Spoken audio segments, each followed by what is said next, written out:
So my question is for anyone who's had a heart attack and who's on heart medication and statins and things like that, what do you tell them? What's good or what's bad, or what could they be doing different? First of all, you have to look at really what drove the body into that state that the doctor said put them on statins, all right? Because the reality is do we really have a cholesterol problem? Is cholesterol really the issue? It's not. You know, it's like kind of the lie that we've all been led to believe. And it's crazy because when you really look deep down into the research, what the research shows is that the higher the cholesterol in your body is, the higher rates of longevity and lower cancer. So this is kind of like contrary to what we've been told for years and years and years. So when we look at the zones, if you look at like a blood test, once it goes above 200, I'm talking about your cholesterol, over 200, most doctors would say that's out of the range, that's out of the normal range. So what do they want to do? Put you on a statin drug. All right, but what happens is if you look at what the research really shows, the ideal zone for cholesterol is 200 to 240.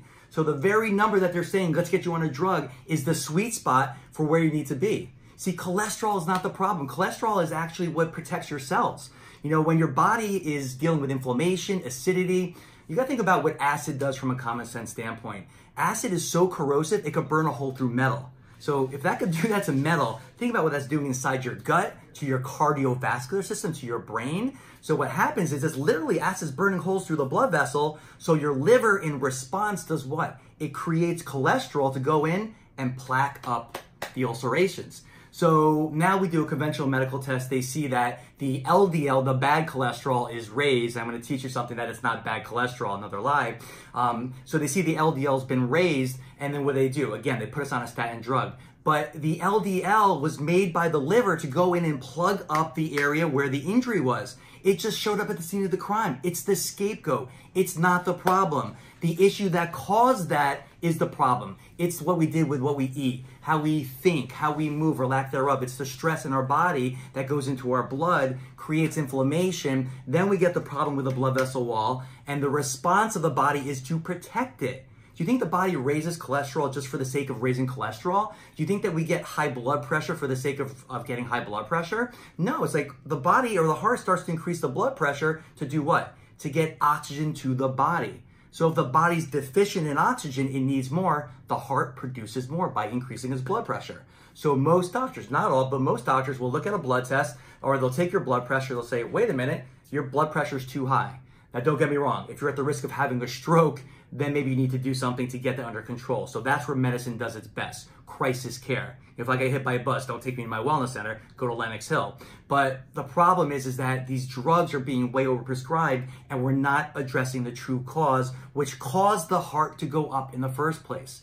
So we have to kind of go further upstream, as they say. And as we go upstream, we're going to really find the real reasons to why the body is out of balance, or why the body has dis-ease, which is lack of balance, lack of harmony. The more dis-ease in the body, it creates disease. You see, dis-ease or disease doesn't happen overnight. It's not an event. It's a process. It happens over time. And as this builds and builds and builds, eventually we get to that state where the body starts to break down. But by the time you see this on like a test like cancer, it's been building up for at least 8 years in the body. So again, what is the cause of all issues in the blood that leads to high blood pressure, that leads to higher cholesterol? The cause of this is inflammation. And where does that inflammation come from? Too much sugar and too much of something called omega-6 fatty acids. And what I mean by that is that there are fats that heal and fats that kill. So again, we've been kind of raised in this culture where it's fat is bad, fat is bad. You got to fear the fat. For the past 70 years, what do we see on every single label in the supermarket? Low fat, no fat. And again, I'm here to tell you that if you take the fat out of your diet, you take the salt out of your diet, it's the quickest way to kill yourself. I mean, how many fish do you see in the ocean on a no salt diet? It's crazy. Now again, there's bad salts and good salts. So there's processed table salt, which is bad for your cardiovascular system. Then there's Himalayan salt. There's Celtic gray sea salt. You know, there's black Hawaiian salt. Those salts are rich in trace minerals. Those salts heal your body. So we got to get that mindset of what's good and what's bad. And what happens is when we put these unhealthy fats called omega-6 fats, right, those are pro-inflammatory. So omega-3, which we find in things like chia seeds, flax seeds, fish oil, hemp seeds, those are anti-inflammatory. Omega-6s are pro-inflammatory. And obviously inflammation's bad. So where do we find omega-6s? Things like soybean oil, corn oil, processed foods, baked goods, potato chips, which we talked about. And what these things do is they go into the blood, they inflame the blood, but not just the blood, they inflame the brain, because the brain is made of 60% fat. And remember I said, fats that heal, fats that kill. So if you have omega-3s that are good, omega-6s that are bad, they should compete for the same enzymes. But if you have this much more omega-6 fats because you're eating a bad diet and this omega-3s, what's going to win out 100% of the time?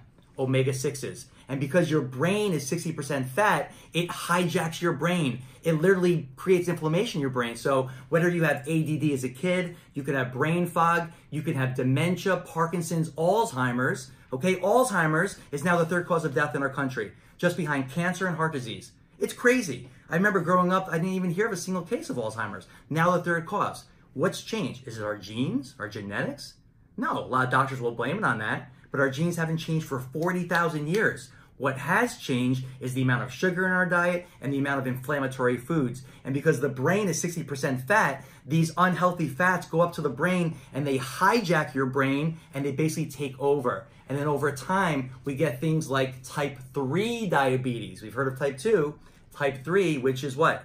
Insulin resistance of the brain. So we gotta look at diet, and when we start to reduce the crappy carbohydrates, reduce the sugar, reduce the grains and the inflammatory fats, replace those with healthy alkaline foods, things like dark green leafy vegetables, cruciferous vegetables like broccoli, cauliflower, sulfur-based vegetables like cabbage, onions, radishes, healthy fats like avocados, which we call God's butter, chia seeds, flax seeds, hemp seeds, raw nuts like almonds, macadamia nuts, Brazil nuts, pecans, things like that. Healthy oils, again, not the bad oils, healthy oils, things like avocado oil, coconut oil, MCT oil, macadamia nut oil, black cumin seed oil. These are oils that your body thrives on. They crush inflammation in the body. They support brain health. They prevent your body or bulletproof your body from going towards that road towards dementia. And as you start to kind of flip that scale, and it doesn't matter where you're at, if you're 8 or 20-80, in terms of more acidic foods, you go to 30-70. 50-50, 60-40. You start to add these healthy foods into the body. Don't worry so much of taking away deprivation, because we all know deprivation doesn't work. It might get you through the honeymoon phase, which for some people might be 2 weeks, for some people might be 2 months, but willpower can only get you so far. Habits keep you going. And that whole add, not take away approach, what happens over time, the good will outweigh the bad. And the best part is that you can make it stick. You can sustain it when you live that type of a lifestyle.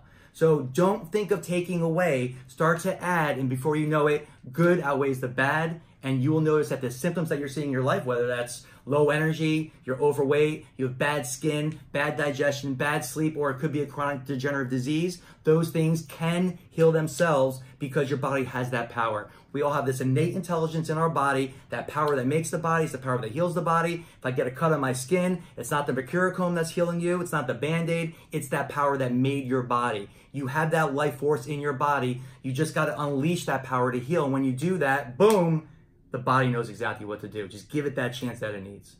I'm out. Oh, nice.